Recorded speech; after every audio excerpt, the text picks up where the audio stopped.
Yo, peace was good. Welcome to another hip hop I'm review. This is part 228. I know it's been a couple of months. I want to say like 3-4 months since I did a review. I miss doing these reviews, man. Honestly, just like telling you guys, my opinions on certain albums. You know what I mean? It's been busy with work and then, life. You know how that goes, man. As you get older, more responsibilities, that kind of thing. But without further ado, let me show you guys the album that I'll be reviewing tonight. The album is Big L, The Big Picture, released in 2000. This is his second album, his first posthumous album. You guys should know what Big L is. He's one of the most revered MCs in hip hop history. People praise him even to this day. Yeah, man, very dope, very critically acclaimed. Get a sip of water.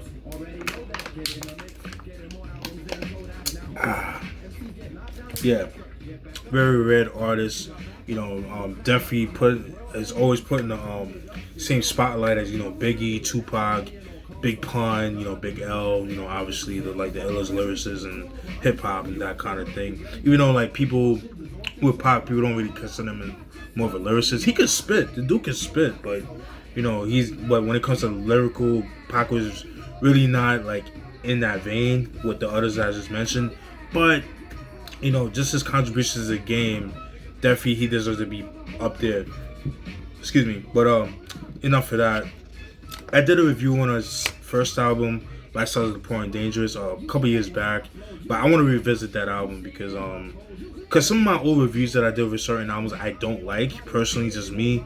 I'd rather do it more again, but that kind of thing. So yeah, but that'll be like later on down the line, not now but later on, because there's certain albums I would like to cover. And yes, I have another CD collection video coming up. I know some people have been asking me. I just ordered a CD last night and I'm just waiting for this shit to come in. So once I get that CD, then I'll do the CD collections. But just get into this album, Big L, The Big Picture. This album spawned 3 singles. The singles are Ebonics, Holding It Down, and Flamboyant. Those are the singles of the album. Let me double check it. Yeah, Ebonics, Holding It Down, and Flamboyant. Those are the singles of the album. Alright. So let me show what the CD looks like. See Big L wearing all black, looking fly as usual. You know what I mean? Pretty dope. So what the CD looks like. Actual CD. Alright, pretty cool. It's like kind of black, blank space, nothing too crazy, And then you got Big L right here. Rest in peace. Pretty dope. Alright, dope pick. Back is pretty much, the track listing, RIP Big L, 1999. Yeah, nothing too crazy. Track listing. This was released under Ruckus Records. As you see the razor right there, because the first time was released under Columbia Records. All right, so I'll get down and go through some of the pictures and that kind of thing. Show you some of the CDs. Pictures. All right, so you can see some personal pictures of Big L and him and his crew, the NFL crew. Pretty cool. It's pretty dope. And you see like members of the the NFL crew, which was like a notorious gang, Harlem gang that was known for robbing niggas and shit like that. So pretty cool. And then you got like the discography, Ruckus discography at the time, you know what I mean? So pretty cool. Alright. How I get down, I'm gonna go through the producers, then the features. Producers on the album are Primo or DJ Premier, Ron Browse, Ron G, Pete Rock, Shamari, not sure what that is, Mike Heron, dope producer. Shout out to the Mike Heron, that whole Hydra Entertainment.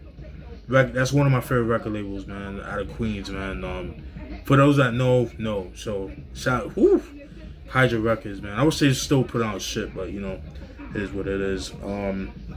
Like I said, Mike Heron of the Ghetto Pros, Ron Browse I mentioned before, Primo I mentioned, Pete Rock I mentioned before, cat named Say, Lord Finesse I mentioned before, and Show, aka Showbiz and AG. All right.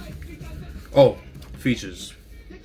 Features in the album: Tupac, Tupac Shakur, Stan Spit, AG, Miss Jones, Fat Joe, Coogee Rap, Big Daddy King, Stan Spit, OC, Fat Joe, Remy Martin. Alright? So, those are the features in the album. You know how I get down. I'm going through some of the tracks like I usually do. Alright? If I can put this back in properly. God damn. Sorry, guys.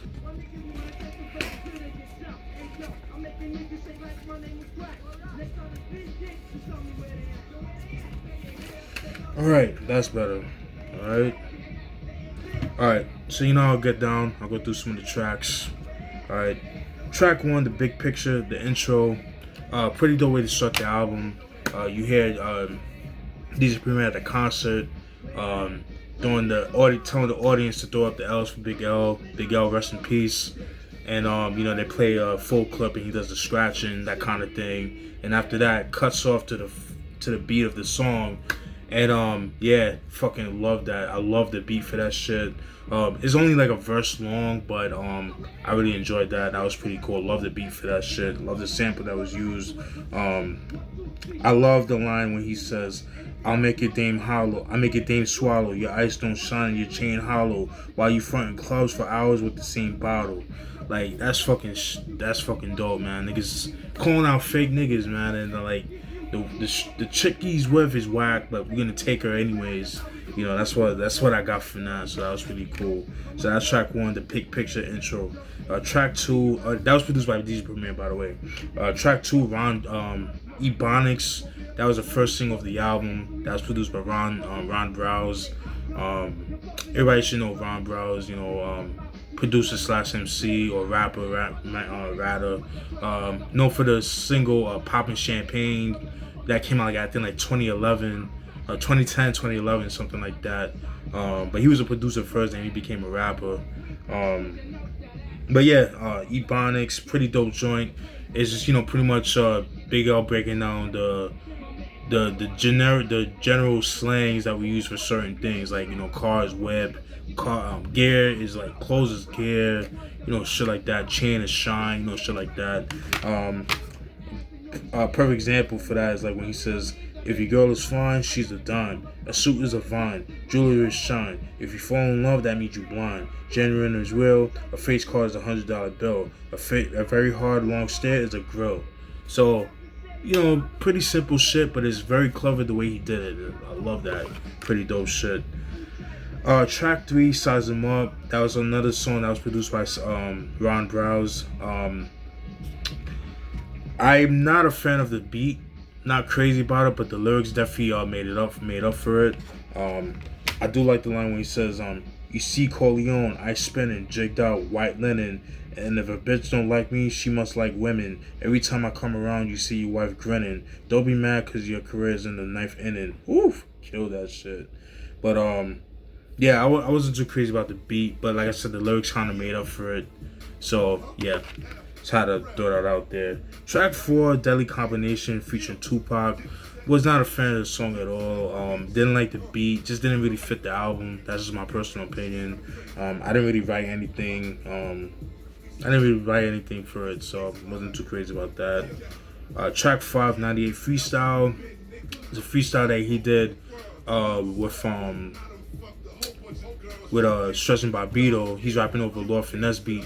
That beat is actually called Show Improved by Pitch Black, hip hop group from Bushwick, if I'm not mistaken.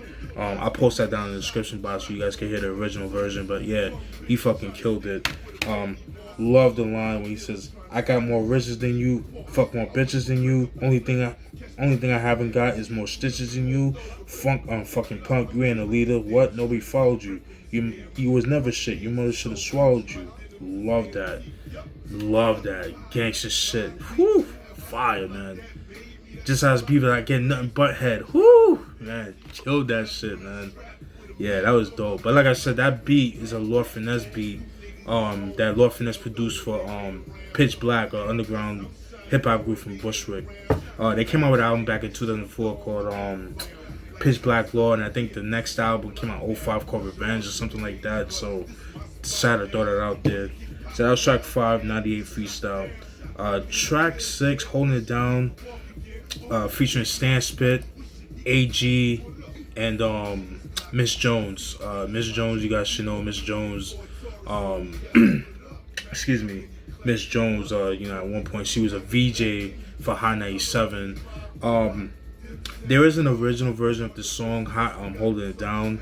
The beat is the same, but the only thing is Miss Jones is not on the original version. Pete Rock is actually on the original version. Just had to throw that out there.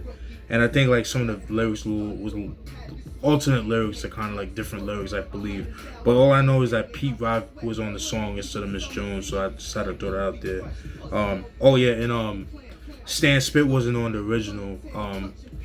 Party Artie was in the original version. So man, I would have loved that version on this album, but it is what it is. There is a video for it. I think it's like the only video on the album that came out from the album. That kind of thing. You just see them like in the park, whatever. Pretty cool. That was actually the second single of the album. To me, AG, he had the best verse on the track. I like the line when he said, "These rap niggas with the mills, we deduct that." I like. I ask all my ghetto cats where my love at. Now where the bruise and the drugs at. Corrupt cats help slug has help. No, excuse me. Sorry. Let me do that again. Sorry. These rap niggas with the mills, we deduct that. I ask where the ghetto cats where my love at. Now where the bruise and the drugs at. Corrupt cats kept slugs. Ask the feds where my bugs at. Where the bugs at. Yeah, I love that. That was pretty cool. Dope song. Like I said, dope song. I like Stan Spit, but I've always felt like he was like a Cameron clone, which ironically Cameron dissed him back in the early 2000s and things like that. And Stan Spit was a cat that got killed in Belly too. Just had to throw it out there. When I think his name was Wise in the movie, and like Kim, the dude that shot him, and that was his name. But Holding It Down. Track 7, The Heist. That was produced by Ron Browse, another dope joint. He just talks about robbing and revenge, that kind of thing. It's a cool track. I didn't write anything on it, but yeah, decent track. Track 8, The Enemy, featuring Fat Joe. Fire song. Definitely one of the songs that was like very that was like one of the older tracks off the album, because I believe that song was featured like on mixtapes and things like that. So but yeah, very, very dope. Yeah, one of my favorite tracks to the album. I didn't write any lyrics for it, but I mean, Fat Joe did his thing. So this is like Don Cartagena era of Fat Joe. So you're gonna get that shit. Big Pun was running his shit. All right. Track 9, Fall Back. Let me turn this down. Yeah, sorry about that. Excuse me. Track 9, Fall Back, featuring Kool G Rap. Yeah, this song. Whew, the lyrics between them two is fucking fire. Big L, I love the line where he says, I cruise in the GS Lex, Cartier specs, Nautica sweats with the fresh Gore-Tex, Jules with the baguettes, swinging like the Mets, throwing dice and taking all side bets, never bummy, sipping rummy, get money. When I hit honeys, she felt the dick in her tummy. That's fucking dope. Kool G Rap when he says, more heads from chickens, it's time to turn the ape loose. No, let me do that again, sorry. More heads from chickens, it's time to turn the ape loose. Bust out the cage and let the gauge loose. Blow the feathers out of your North Face goose. It's G-Rack coming back with a click of a barrel of Babe troops.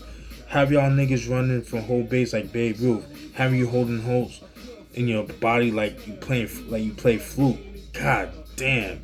Lay you down till you get found up in the sprayed up coop. Woo! Nigga say you holding holes in your body like you play flute. Have you found in the sprayed up coop? Come on. Kool G Rap. I think it's so god, man. I love that nigga, man. He's my favorite MC of all time. Kool G Rap. Fucking dope. I do apologize. I have like chicken scratch of handwriting, so it's so sometimes it's hard to read my own handwriting. So I do apologize that in advance. Track 10, Flamboyant. Dope track. That was produced by Mike. That was produced with Mike Heron. Dope producer, like I said. He's also the owner of Hydra. He's one of the owners of Hydra Entertainment. Dope record label. Home of like Screwball, Godfather Don, Ari the Rugged Man at one point. That kind of. I think Ari the Rugged was on that, but I'm not sure. No, he was on Raucous. Excuse me. But yeah, Flamboy was also the name of the record label that Big L owned. So I didn't write any lyrics for it, but yeah, pretty dope track. Track 11, Casualties of a Dice Game. Fucking love that song. The song is dope. That was produced by Ron Browse. I like the line when he says, "I started to cruise fast, then stopped short and made them crash. And now the fags is all bloody from the shattered glass. And one of them had passed. When his face smashed the dash, I was injured too, leaking with a deep gash." Yeah, fucking love that. It's dope storytelling. Like I can just picture that niggas on the run, niggas chasing each other. One of them crash. It's just so descriptive. Love that. Track 12, Platinum Plus featuring Big Daddy Kane. Dope track. Another joint that was produced by DJ Premier. Love that joint. I like the line by Big L when he says, "While y'all buck for legs, I buck for heads. I even buck celebs. Niggas fuck the feds." Love that joint right there. That's pretty dope. Track 13, Who You Sliding With, featuring Stan Spit. That was produced by Pete Rock. There is an original version. Buck Wild did the original beat, which I'll post down in the description box. I prefer the Pete Rock version. Wasn't too crazy about the Buck Wild version. That's just me. I love Buck Wild. This wasn't his best beat, but I like the Pete Rock. I've seen people say they prefer the Buck Wild or the Pete Rock, but I don't know, something about the Pete Rock when it's funky. It kind of fits the subject matter. I like the line when he says, "I asked Honey her name. She told me Celeste. She had big breasts. Honey had me harder than a Spanish test." Love that joint right there. Love that joint. Fucking dope.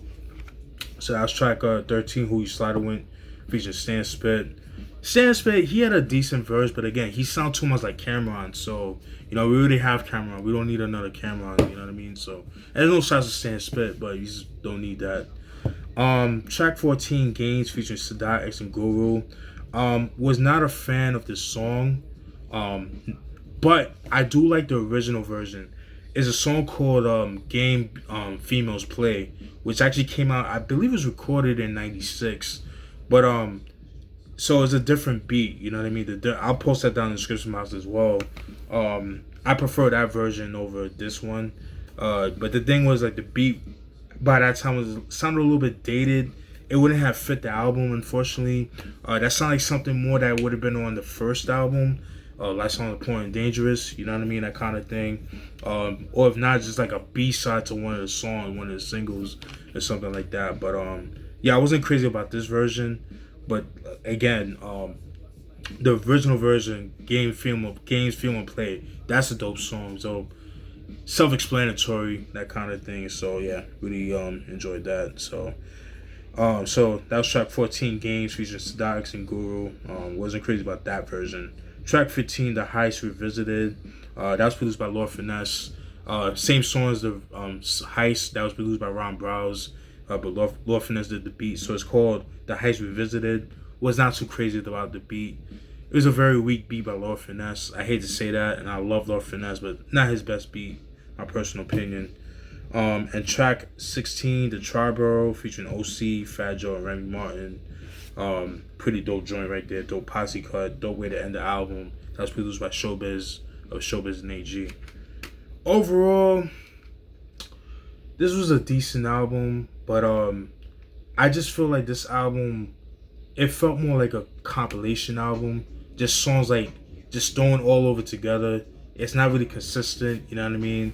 I just feel like some of the beats that were chosen I don't think Big L himself would have used. That's just my personal opinion. Even though yes, there was rumors, or it's been proven that he was gonna sign to Rockefeller Records, around this time, but obviously that never happened.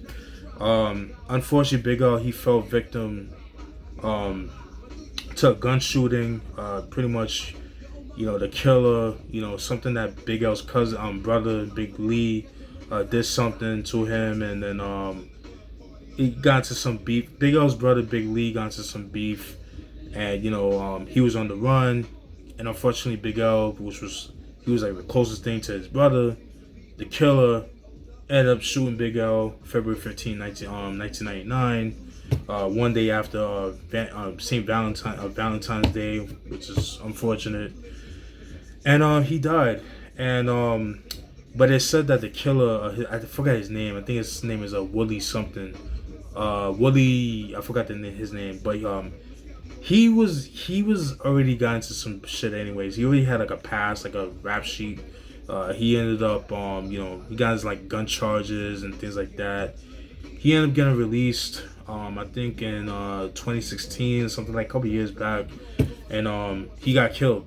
He got into some bullshit beef, and then in the result of that, that's what got him killed. So that kind of thing, which is unfortunate. But fuck that nigga, 'cause he killed Big L. So fuck him. Yeah, that's pretty much it, man. But yeah, me personally, I feel like it was a decent album, but it didn't really feel like a cohesive album. It just felt like songs just thrown all over the place. I just felt like some of the beats were a little bit suspect. You know what I mean? Not the best beats in my opinion. But it's cool to see Ron Browz get a start off this album, so that was pretty cool. Something to add on to the resume. That was pretty cool. As far as like Pete Rock, the beats were dope. I liked his beats. Lord Finesse, I was a little bit disappointed with his beats. Particularly the Heist Revisited, I feel like it could have been a little better. I just feel like some of the production could have been a little bit better. I think he would have been used better beats than these, but it is what it is. But the way I see it too is like, if he was still alive, you kind of get what he would sound like later on, if he was still alive. You know what I mean? Then the deadly combination, I would have done without that. I could have done without that, honestly. But that's pretty much it, guys. I hope you guys enjoyed that review. Definitely stay tuned for more. All right, peace.